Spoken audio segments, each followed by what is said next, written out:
This is Talk Business and Politics with Roby Brock. I'm Roby Brock. Welcome to Talk Business and Politics Daily. It's Tuesday, August 16th. Let's check out today's top stories. Despite a hit-and-miss retail environment, Wall Street analysts expect Walmart will have a decent quarter, fueled in part by strong grocery sales. The consensus estimate is for net income to top $3.2 billion in the second quarter, just short of the $3.4 billion reported a year ago. Walmart will report second quarter income and earnings ahead of the market opening on Thursday. We may learn a little more about its recent $3.3 billion acquisition of Jet.com. Home sales in Northwest Arkansas are, they're through the roof. The number of homes sold in Benton and Washington counties through the first 7 months of this year up nearly 17% from a year ago, with the sales value closing in on $1.2 billion. That is up 24% year over year. Sales surpassed the $1 billion mark 1 month ahead of last year's then record pace. A rule allowing doctors and patients to establish a relationship using audiovisual technology was approved by a legislative subcommittee on Tuesday. The rule still would not let some telemedicine companies operate in Arkansas, so those companies will attempt to change the law in next year's legislative session. Read more on this story at our website at talkbusiness.net. There could be a few more choices for president on the Arkansas ballot this November, including conservative independent Evan McMullin, who recently entered the race.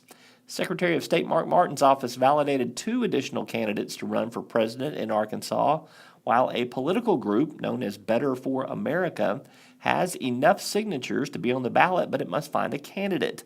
McMullin has been backed by Better for America in other states. And those are your top stories of the day. You can check out a full read on those articles and much more at our website at talkbusiness.net. Still to come, what's on Senator Bart Hester's agenda for the next legislative session? We'll preview our new finance and banking microsite and what could happen in one of Northeast Arkansas's hottest legislative races. We'll find out when we come back. First Security is here. Only here. So that means we're here, here, and here. Even here. And definitely here. Because here is where we want to be for you. First Security Bank, only in Arkansas. At Deltic Timber Corporation, we believe in the responsible creation of communities, in the development of neighborhoods that bring convenience and comfort to life, while respecting the beauty and delicacy of nature. Like the harmonious balance of environment and expansion found in the thriving communities of Chenal Valley and Chenal Downs in Little Rock, and Red Oak Ridge in Hot Springs. Because the best communities in the natural state are the ones that help keep it that way.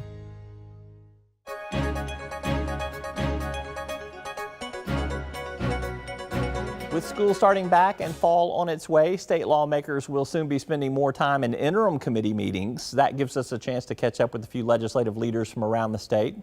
I visited with State Senator Bart Hester, Republican from Cave Springs, to find out what's on his agenda for the next legislative session. What is your favorite Olympic sport? So far, I've really enjoyed the track. I like the distance track. Believe it or not, it seems slow, but I really like the strategy behind how they run the races. All right, let's talk about in the upcoming legislative session in 2017. Give me a piece of legislation or an issue that you think you will be willing to put your name on as a sponsor. Oh, there's a lot of things I'm interested in. Certainly the number one is going to be an income tax cut. That's going to be the largest thing I'm fighting for. And there's a lot of small things, like I think people on their personal property ought to choose to be able to cut a tree if they want to. And some cities want to tell property owners they can't cut their trees, but I think that's something I'm going to be interested in. How big of an income tax cut do you think you might want to put your name on? Well, I think we got to be north of $100 million again. I think we've proven in Arkansas that our budget's raising that much, our general revenues are, and I think the people of Arkansas deserve it. You tweeted last week that we have a crime problem, not a prison problem. What's your solution for that? What do you mean by that? What's your solution? Ultimately, just because our prisons are filling up doesn't mean we shouldn't build a new prison or shouldn't deal with the people in prison. They shouldn't be held accountable for the crimes they're committing. Right? We don't have a prison problem. We have a crime problem. We have a family dynamic problem in Arkansas. And I think it's all over the country. But ultimately, you can't solve crime and make people safer by letting more people out of prison. It doesn't work. So you advocate building another prison? Well, I would advocate building another prison before I advocate letting felons out of jail. Absolutely. All right. Is the funding debate over on Arkansas Works, or do you anticipate another heated funding debate in 2017? I think it depends on how a bunch of elections go. I think the fight will be, less heated each time, but it's certainly not going to be dismissed. Name one team going to the World Series this year. Kansas City Royals. I'm a true believer till the end every year. That's Senator Bart Hester, Republican from Cave Springs. Now, later in the week, we'll catch up with Representative George McGill, Democrat from Fort Smith. A word from our sponsors, and we'll highlight some of the new features of our new finance and banking microsite. We'll also visit with Northeast Arkansas political animals, LJ Bryant and Andrea Allen, about one of the hottest Senate races in the state. We're back after this.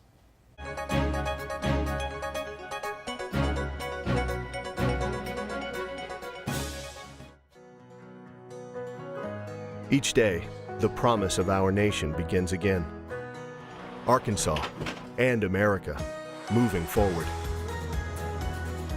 I help make that promise a reality. It's not for everyone, but people everywhere depend on us. Oh, I love you too, sweetie. Trucking delivers, or everything stops. And that's what drives me. I did. As Arkansas's population grows, so do our energy demands. But with the right mix of resources, reliable, affordable power will always be a reality. These resources are all around us in our rivers, blowing through our trees, even right below our feet. The answer isn't focusing on one resource, it's embracing them all. The electric cooperatives of Arkansas know that a balanced approach to power builds our communities and powers our dreams. Visit themixmatters.com and see why there's power in knowledge. For the next several weeks, we're going to bring you some highlights periodically of many of our in-depth microsites at talkbusiness.net. We have a variety of them that cover deeper dives on industry issues in certain sectors. Today, we preview our newest microsite that focuses on banking, investments, and finance. It's sponsored by Stevens Inc. On the site, you will find an exclusive interview with State Banking Commissioner Candace Franks. I moderated a panel discussion with her last week in front of a group of state bankers.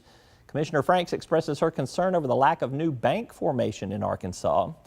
Another story you'll find, bankers pushing back on a White House claim that the Dodd-Frank law has helped community banks. Despite that pronouncement from the President's Council of Economic Advisors, national bankers say the regulatory bill is curtailing bank growth. And finally, I go one-on-one with 2nd District Congressman French Hill. He's not only a former banker, but he's a former Treasury Department official. What's he working on in Congress to alter the current state of banking, investments, and finance? You can catch all of that at talkbusiness.net. Just head to the bottom third of our homepage and you'll see all of the microsites, including our newest one on banking, investments, and finance. A quick break, we'll play a portion of our roundtable interview with two of Northeast Arkansas's fiercest political animals. Northeast Arkansas Political Animals Club co-chairs Andrea Allen and LJ Bryant. What do they see playing out in the much anticipated race between incumbent Democratic State Senator David Burnett and his challenger, Republican State Representative Dave Wallace? Find out after this. Circuits turn on the lights by making a connection, by closing the loop. At Entergy, we believe our economy is circular too. What you put in comes back. So we invest billions in new infrastructure, which helps attract new industry, which helps create new jobs. We partner with local communities to electrify the economy, and together we power life. Entergy.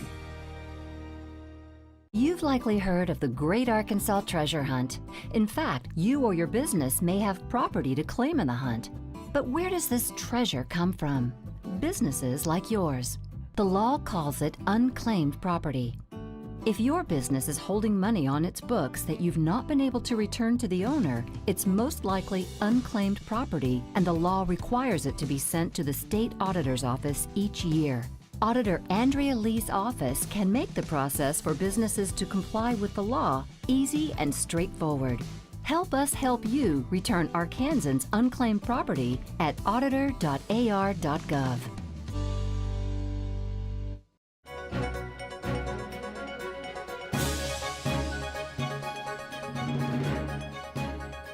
On Sunday's TV edition of Talk Business and Politics, we were joined by Northeast Arkansas Political Animals Club co-chairs Andrea Allen and LJ Bryant. Allen, a Republican, Bryant, a Democrat, shared their thoughts on how one of the most high-profile state Senate races this year may play out. Hot legislative races in your neck of the woods. I want to go to the state Senate now. You got the incumbent Democrat Senator David Burnett versus Republican Representative Dave Wallace, who's opted to kind of come after that. Who's the favorite in this race? Incumbents typically have a little bit of favoritism, don't they? Well, in that race, it's interesting because Representative Wallace's district, he has a large part of the Senate district as well, so I think they would both be favorites. That's a race I still think is a toss-up. I would give it to Wallace because the man is a workhorse and he's everywhere and he is working extremely hard. I don't believe there's been any polling done, but I give that race to Wallace. All right. Yeah, I mean, it's difficult. I mean, certainly Senator Burnett's been prosecuting attorney and been a district judge or circuit judge, one or the other. So his name ID is through the roof, but we've seen often that's not enough on state Senate races. I remember back in 2010, the Democrats lost 7 of 7 state Senate races. You know, Johnny Hoyt go down the line, and 12, Robert Thompson barely hung on. He was beaten 14. So Democrats have not done as well in state Senate races. It's getting to a larger level of 70, 80,000 people where you can't reach everybody, know everybody. Senator Burnett will certainly, if any Democrat can win, it'll be him. Folks know who he is. They know what he stands for.